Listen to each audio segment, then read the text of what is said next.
Welcome to This Explainer. Today, we're diving into a really fascinating narrative overlap. We're going to look at how a modern-day story of a teenager's absolute lowest moment perfectly mirrors the ancient archetypes of rescue that we find in biblical texts. We're talking literal storms, rebellious downfalls, and the timeless anatomy of grace. Okay, let's jump right into the deep end of our modern source text.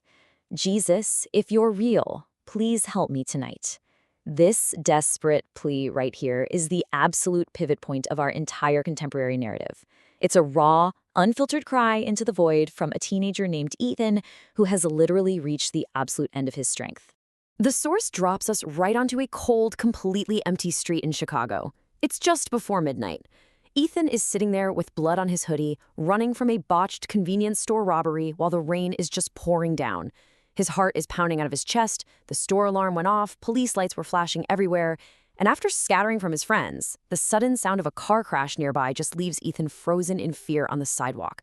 He's 17, he's shivering, and for the first time in a long time, he feels utterly and completely alone in the dark. Section 1, Lost in the Storm, the Overwhelming Crisis. Now that terror Ethan is feeling, it brilliantly illustrates a direct parallel to the book of Matthew. In that ancient text, the Apostle Peter is terrified by the wind and the waves while walking on water, and he cries out the exact same core plea. When Peter steps out of the boat, he's doing something incredibly audacious, right?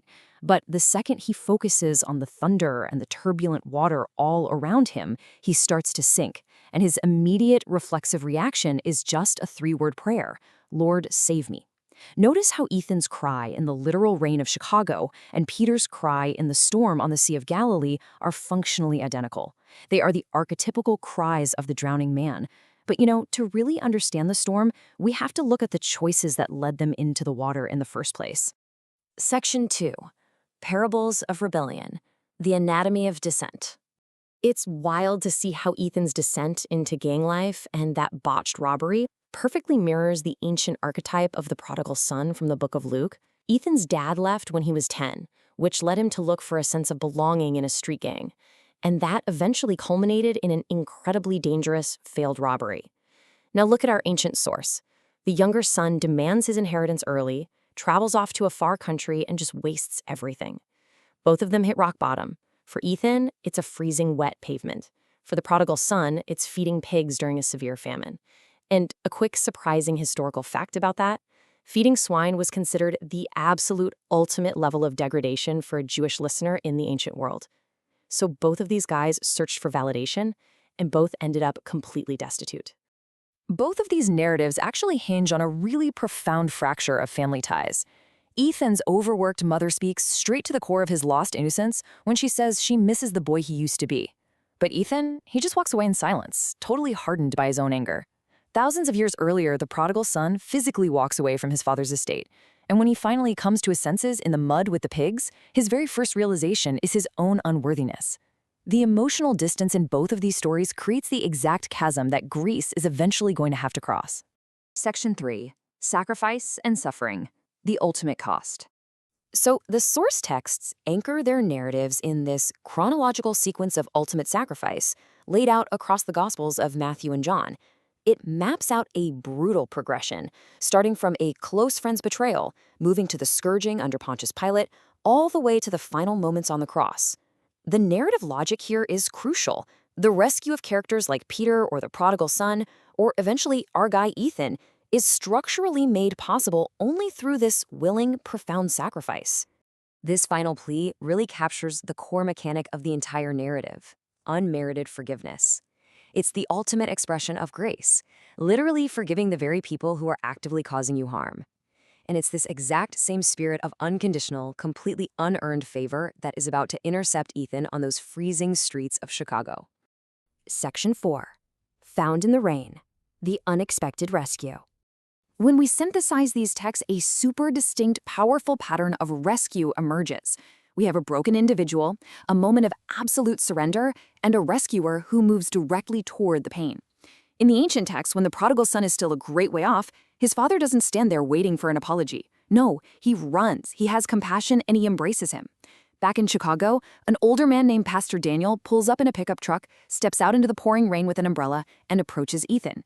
Even though Ethan lies and says he's fine, Pastor Daniel just looks him right in the eyes and says, "No, son, you're hurting." You see, the rescuer always moves toward the broken. So Pastor Daniel takes Ethan to a small, quiet church, but he doesn't lecture him, not at all. Instead, he just reads this simple, incredibly powerful line from the Bible. After getting Ethan some dry clothes and hot coffee, the pastor just sits there and listens. Ethan finally pours out all his pain, the upset dad, the deep anger, this heavy belief that God has completely forgotten him. And instead of judging this kid for his botched robbery and his gang ties, Pastor Daniel offers him this profound reassurance. The brokenhearted are exactly who Jesus came for. As Ethan finally closes his eyes and prays in that quiet little church, we witness a highly structured, three-step emotional transformation. First up is the confession. He's finally acknowledging that his own way of living has completely failed him. Second is the petition, making the exact same desperate cry Peter made out there on the water. And third is the internal transformation. The rain was still hitting the church windows, you know. The outside world hadn't changed one bit. But inside, that heavy, suffocating anger and fear simply lifted off of him. He had finally been found in the dark. Section 5. The Resurrection of Hope, a New Beginning. This powerful declaration from the father in the parable of the prodigal son so perfectly captures the renewal we see happening in Ethan's life. In the ancient parable, the father literally throws a massive feast. He brings out the best robe, the best ring, metaphorically declaring that his son has been brought back from the dead. Now, the older brother gets pretty angry about this, complaining about fairness. But the father insists that grace isn't about fairness, it's about the joyous restoration of life. Ethan experiences a figurative resurrection of his very own. He steps completely out of his old, destructive habits. He leaves the gang, he goes back to his education, and he actually mends that deeply broken bond with his mother. This heavily echoes the restoration we see in our ancient source material. It proves that grace isn't just some fleeting, temporary feeling of peace.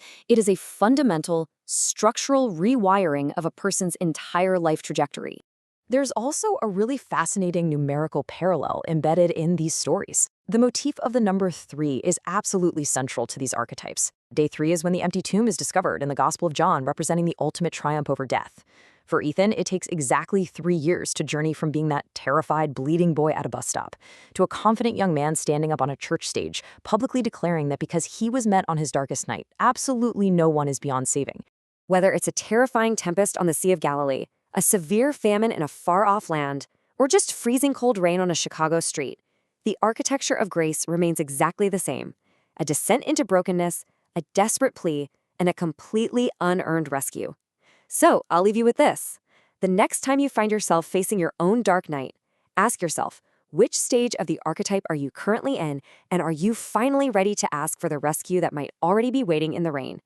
Thanks for exploring these narratives with us today. We'll catch you next time.